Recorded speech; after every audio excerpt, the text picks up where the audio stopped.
ନମସ୍କାର ଦର୍ଶକ ବନ୍ଧୁ। ଆଜି ଗପଟେ ଶୁଣିବା। ତା ନାଁ ହେଉଛି ଜହ୍ନରେ ଠେକୁଆ।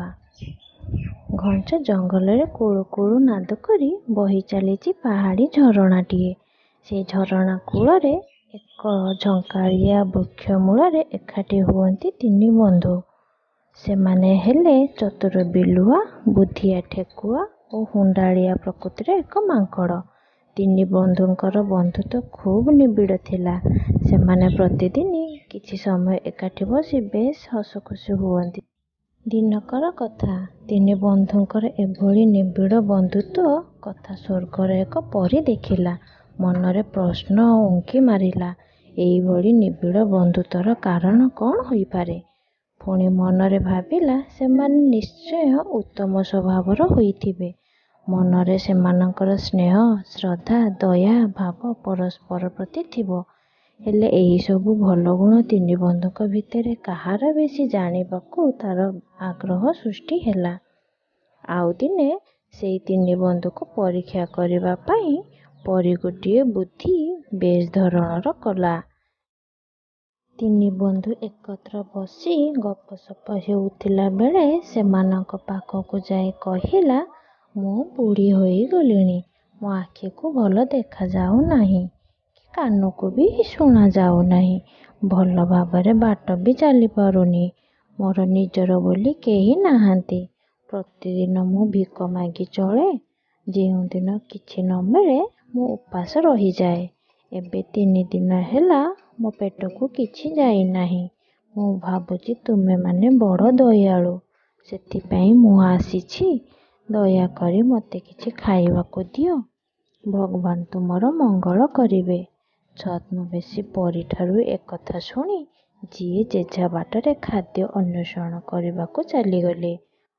ହୁଣ୍ଡା ମାଙ୍କଡ଼ ଗଛରେ ଚଢ଼ିଯାଇ ପାଚିଲା କଦଳୀ, କମଳା, ଅମୃତଭଣ୍ଡା ତୋଳି ଆଣିଲା।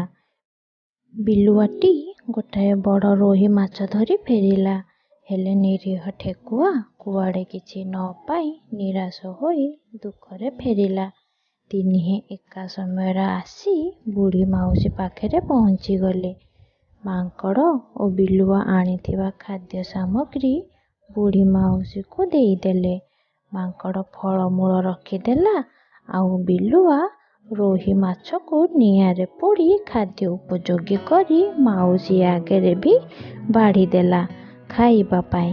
ହେଲେ ଠେକୁଆ କିଛି ନ ଦେଇପାରି କହିଲା, ମାଉସୀ, ମୁଁ ଏଇ ନିଆଁ ଭିତରକୁ ଡେଇଁ ପଡ଼ିବି।